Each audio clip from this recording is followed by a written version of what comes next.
So we have Al Williamson on the line. Al, I can't thank you enough for coming in or joining me on the podcast here tonight. But let's start things off. I usually do this to everybody. Why don't you introduce yourself and talk a little bit about what you specialize in, because this is kind of a unique model that we've had on the show before. Okay, right on, right on. So I used to be a civil engineer.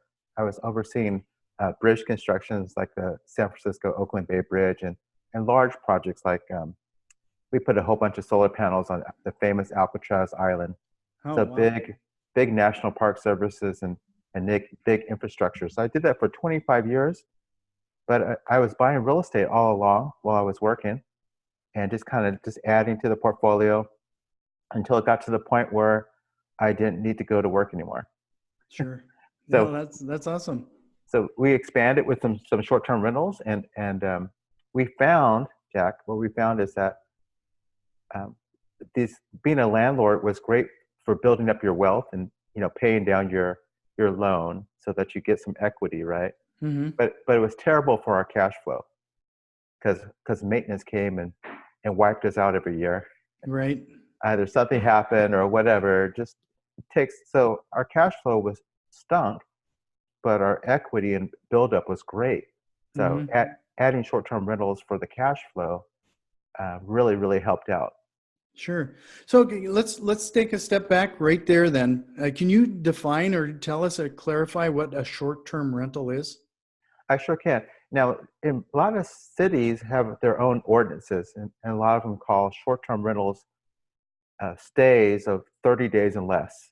Okay. Sometimes they say 28 days, but 30 days and less. So my expertise, or what I wanted to chat with you about today, is stays 30 days and longer, like Okay. these midterm stays or these extended stays, because there's a different animal in the whole furnished rental type of world. Right. So, Yeah. a lot of people are, when they hear short-term rental, and I think you caught me even on it, the first thing that comes to mind is Airbnb or that type of thing. But you're Yeah. really talking about something else. How do you advertise this? Do you use Airbnb type of Oh yeah. thing as a platform? How do you find these type of tenants? So if you think of Airbnb as just like artificial intelligence, just a marketing channel, okay? It's just, Right. that's really what it is. It's a matchmaking service, a dating app. That's what it Right. is. Okay. So you can gear it towards people staying 1 or 2 nights a weekend, okay? Hmm. Or you can gear it towards people staying longer than 30 days. Sure. So, and same with all the other famous um, different websites like VRBO and TripAdvisor, and there's many. There's a new one coming out almost every day. Right. But it's not the website; it's how you write your headline and how you customize it to attract a specific person.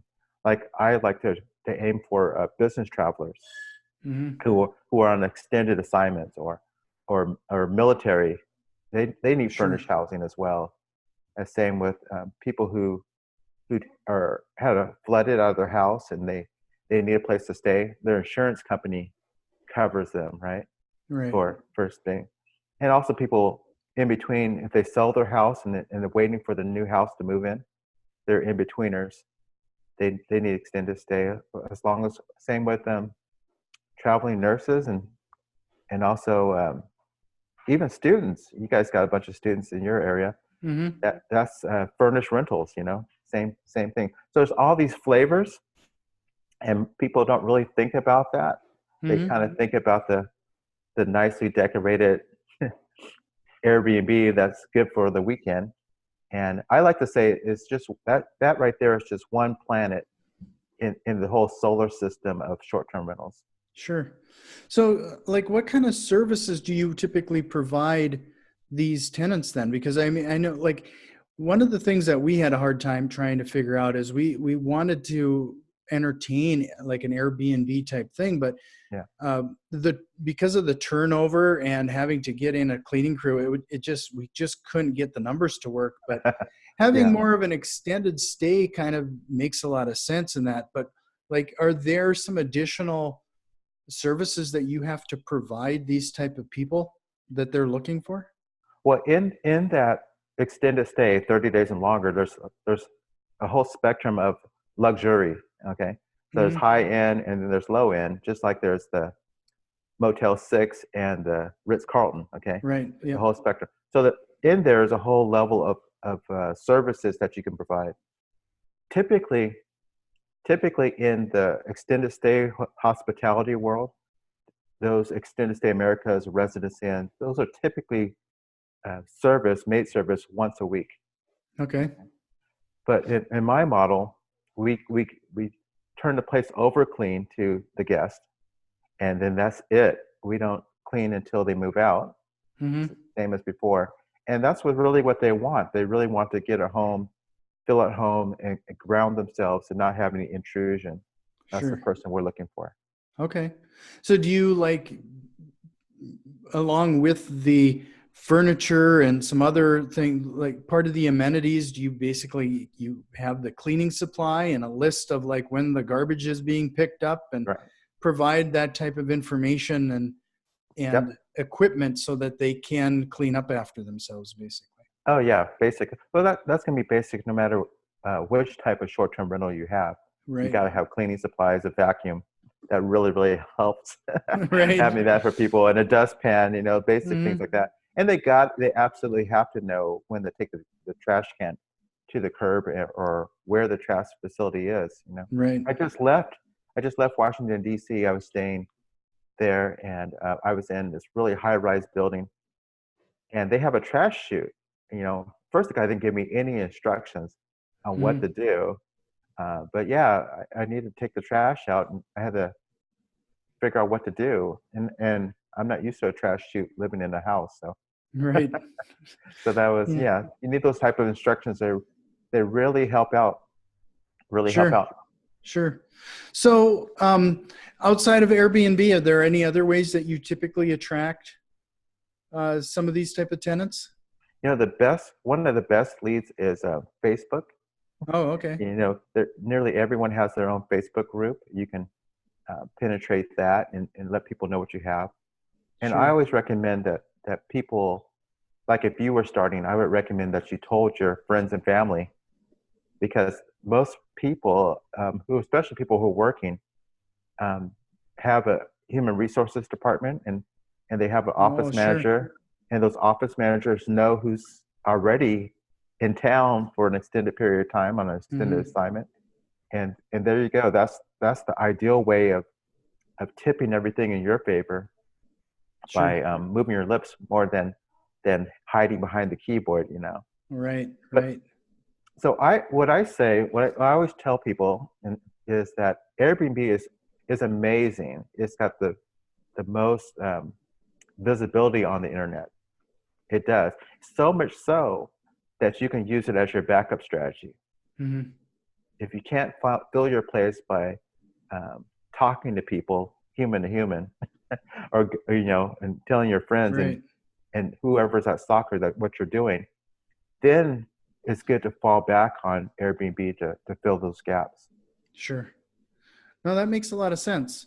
So, do you look at, how do you figure out like what is the ideal property for this type of investment? I mean, do you select the town, the location? Like, what goes into deciding what is a good long-term rental?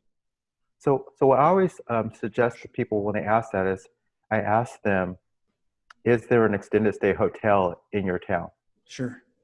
Because we want to do the same, Burger King sees that there's McDonald's, and they set up on the other side of the street, right? Right. So you don't need to overthink this one.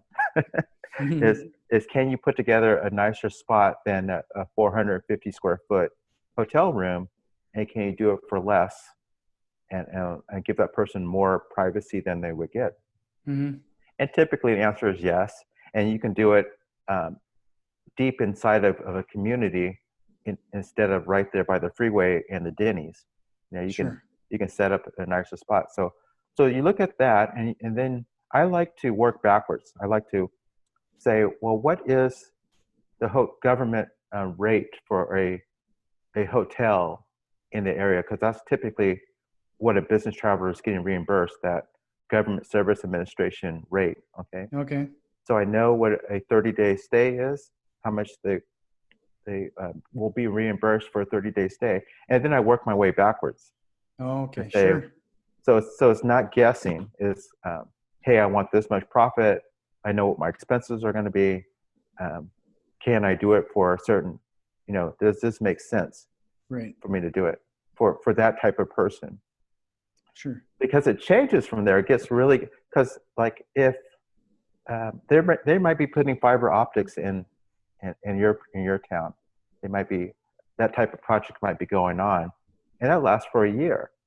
Because crews come out there, crews of 6-8 people come out, and they're putting in fiber optics all up and down the freeways and the roadways. So those type of people would take maybe 4 hotel rooms, or a 4-bed 2-bath house. Sure. And they would love the 4-bed 2-bath house, and they're typically paid on prevailing wages, which means housing allowance that they get, and they rather pocket that housing allowance than to spend it. Mm-hmm. So there's opportunities for big houses. I guess that's how I'm circling back to answer you. Mm-hmm. There's lots of opportunity for big houses, and thinking about traveling groups, Sure. as well as going right after the hotel room itself, and providing something nicer for less for a business traveler. Is it important to have some of these properties near, or near, or at least within proximity of like certain activities? Like, is it good to have one of these properties near like service centers or like the downtown nightlife? Is there like a formula associated with that once you decide you're going to do something in a town? Well, it's going to depend on who your target person is. If you are going after the construction crew, then no, they want to be in a regular neighborhood somewhere they can pull their trucks into the garage door, Sure. or behind, or that type of thing. If you're going after a single, say a medical student or a traveling nurse, well, no, they want something quiet. They want something. They typically come with their own cars, and they don't mind being a little bit out of the city if you charge them less, because Sure. they typically are trying to pay off their student loans, Sure. and so they're willing to drive in a little bit if you give them what they want. So you got to align yourself with the self-interest. Sure. Now, if you more for vacationers, travelers, and also people who are traveling for 2 or 3 days for a convention. Now those guys want to be right in the heart of town, because they're more tourist than business travelers. When people have a tourist kind of mindset, and they're a different client than the extended stay business traveler who has their employer paying for them. Sure. You can imagine if you're paying out of your pocket for a place, you have a whole different set of expectations. But if you had a boss and they were paying for you to stay, well, you have a different set of expectations. You're more, your mindset's more, hey, I want to pocket this tax-free money more so than I want to be right next to the bar, so I can. So. Right. So there's a lot to it. Yeah, no, it sounds like it. So, most people are familiar with the 1% rule when they listen to our show and they do any kind of analysis. Like what are the numbers? Like, what are you experiencing regarding these type of rentals? So typically, if I was walking you up my Maslow hierarchy of needs, I would say that if the typical landlords is like $100 across the country, after everything's said and done, if they're lucky, it's going to be like $100 of net income per month. Everything. And then if you furnish your place, then you can charge extra for your furnishing. So you can get about 30% more. So $130 per month net income. Now, if you flex your terms, it's like doing Airbnb, flexing how long people stay at your furnished rental and include utilities, you can get about 3 to 5 times more you can expect on a net income. So one rental has the same net income as 3 to 5 rentals. Okay. Sure. Now, if you aim for corporate housing, going after the corporate people, you can get between 8 to 10 times more net income. That's all I talk about is net, to keep it real. Mm-hmm. So you can make one rental have the same net income as 10 rentals. Sure. So it's an extreme benefit without the, maintenance is the kryptonite, right? Mm-hmm. So you only have one roof to take care of and Right. make the cash flow of the net income, not the cash flow. Who cares about the gross? Right. The net of 10 rentals. So it's a huge value proposition. And that's where your cash flow can come from. You can do all kinds of things from there. You can accelerate the payoff of your mortgage, or you can go enjoy your life Sure. like Sure. you had intended to do in the first place, Right. right? Right. Yeah. This is really interesting. So, and I think what's really particularly interesting is a lot of people have always think of short-term rentals as such a very short period of time, but you have been able to extend that and make those numbers work. I mean, that's really an interesting process. Yeah.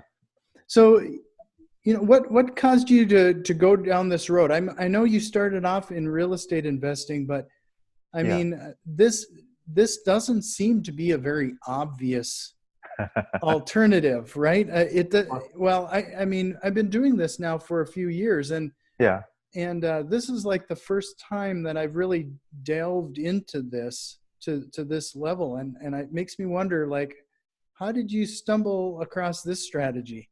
Well, the truth is that a lot of us rental owners don't tell the truth about what our cash flow is, and before depreciation and all that. Mm-hmm. It's a lot of us are happy to barely break even before taxes because if we maintain our properties, okay, Right. if we maintain our properties and all the vacancy, turnover, and all those things just eat up your cash flow for that year. Mm-hmm. So I wrote a book because of that. I came to that realization. I wrote a book called 40 Ways to Increase the Net Income of Your Rental Properties back in Sure. 2015. And one of those ways was these short-term rentals. And after I had written the book and it was kind of settling in my mind, I was driving to work and I had that flash of insight, where things start to. Right. So I pulled over and I was like, I got to marinate in this for a little bit. And out of that, what came out of that, one of the things was that these short-term rentals was giving me a platform for a whole bunch of upsells for bike rentals, and I could do, car rentals if I wanted to. And there's extra things you can do for people pay extra for different cable packages and all those things start to open up so that you can get even more net income out of your property. So okay, now you hit something that's really curious there. This is like the first time I've heard of this. So you actually kind of go even a step further and start basically more microtransactions within the property. So you already mentioned bike rentals and cable, like TV providing. What else Right. do you charge for then in order to maximize the? So when I was writing the book, I tested out some ideas that worked for me, but I also categorized what other people work for other people. So I can, that's the best service I could do is give you a reference book so that you can flip through and see what Mm-hmm. works. So I was doing bike rentals before bike sharing became popular. Right. And I was focusing on my international market. So people coming over from China, researchers, and I gave them a bicycle with a basket and a light and a helmet. They knew exactly what to do. They could go do their grocery shopping and everything. So that's Mm-hmm. $40 more per month that you get the spread on for a $100 bicycle. Right. So I'm like, this is a tremendous return on my investment, and also it creates that little separation that I needed to keep my rentals filled, my furnished rentals filled from other people. That bicycle was the deciding factor for why people would come over to me and Mm-hmm. pay a little extra. So do you charge for like that bike rental or whatever outside of the standard rental? Like, like if you do it through But Airbnb, for example, is that a separate transaction, or is it just you increase the value of the rental on yeah, you Airbnb? increase the value. It's best to, because people hate nickel and diming. Right. So you offer, here's the package. Um, if you have a crew of construction workers, having a sports package, offering them that is Oh, just sure. really important. They'll pay a little extra, especially if they're saving money already.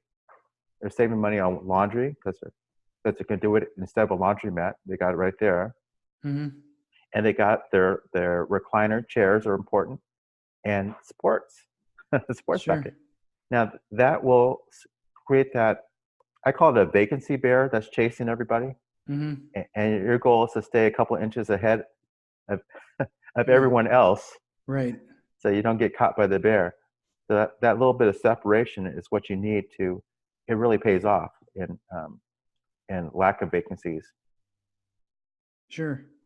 So, like, give us a couple hints here now. Like, Okay. if those people that are in doing Airbnb and they might now they're hearing what you're doing and will consider extending some of those stays a little bit. Yeah. What's some of those low hanging fruits that have helped you stand out compared to some of the other offerings in the area? Well, it's really, really important to have a washer and dryer if you're going to go after people for, right That along. makes a lot of sense. Yeah. Not one off site. It's best if you have one in your unit versus um, on site. That's going to clinch the deal right there. Sure. You know, and things like parking. You can get away with a couple weekends if you're doing weekends, but if you're doing a longer term stay, people want that dialed in. They want a parking space, the same parking space, Right. day after day. So that's really important on that. And things like say you're going after someone who works nights.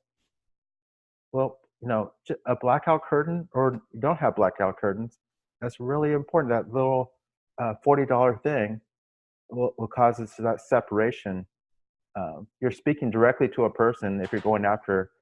You said you have 4 hospitals right around you, or how many Yeah, hospitals? we have quite a few. We got like 4 colleges and probably Okay, that many hospitals, but sure.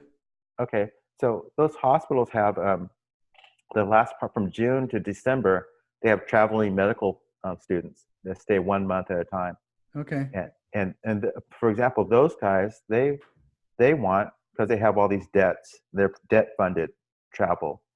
They want a comfortable bed, Wi-Fi, and that's it. They don't want to pay for extra stuff. Sure. And if you spend extra stuff and you expect to get a return on your money, you're not going to get it. In fact, you're going to eliminate yourself from that audience. Sure. So it's really that you got to really have some insight on who your person is that you want to Mm-hmm. serve for extended stays, Sure. and then it's really important. And I know you'll appreciate this. It's really important just to know what their expectations are and exceed it by just a fingernail. Don't go overboard. That's because Right. you'll the time it takes you to break even on your investment needs to be factored in. Right. That's an interesting way of putting it. Just be better by a fingernail, Yes, and that'll be just enough to to draw that attention, huh? right. You create that separation, and that's Sure. the we're talking about doing this for profit, right? Right. And not for a hobby.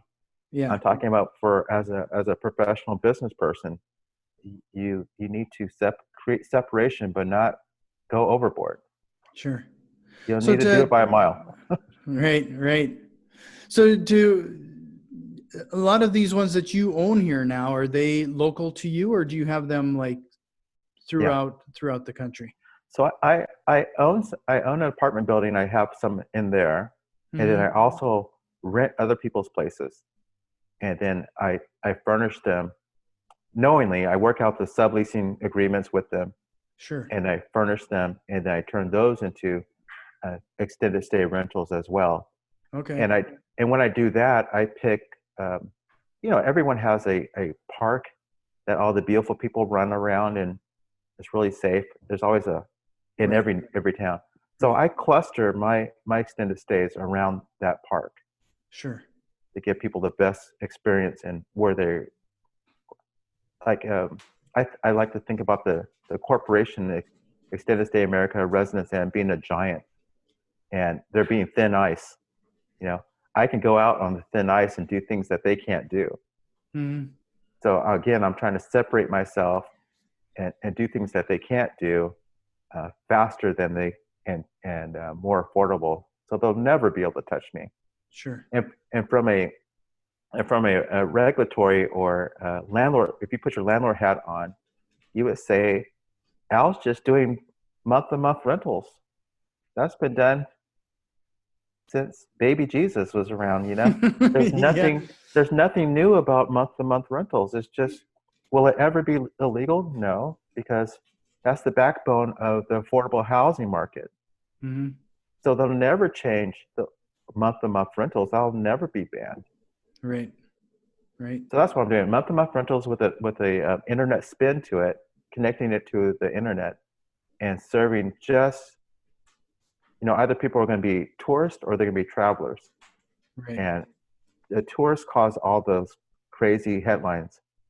Yeah. So I go after the travelers and do month-to-month rentals, and that's how I add a lot of cash flow to my business, and let the things I own just for the wealth build up, and I do short-term rentals for the cash flow.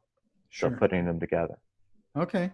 Yeah. No, this is really an interesting model. I mean, so in the time we have remaining, what I do want to chat a little bit about is one other thing you just said, is that you're turning existing rental property into short-term rentals. So you're not Yeah. even, in some cases, you're not even buying these properties. You're That's right. actually just renting them like a year lease or whatever, That's right. and then turning them into a short term and making the arbitrage. That's right. This is a great way for newbies to get started, because it's very little. Because you can control a property, Jack, by a mortgage, right? You don't really Mm-hmm. own it. The bank owns it, but you get to control it, right? Right. That control is the same control that you get with a lease. Mm-hmm. There's no difference. You still negotiate the use. So you can control by a mortgage, or you can control by a lease, or you can control by a joint venture, Right. or some type of option. There's many ways of gaining control of a property. So I think rentals or a lease agreement is the most affordable and quickest way to control a property. And then of course you add the right furnishings for your target market. Sure. If you don't hang out with people who are CEOs, then don't try to serve that market. Serve the market that you can serve, uh, for profit with a nice spread in it.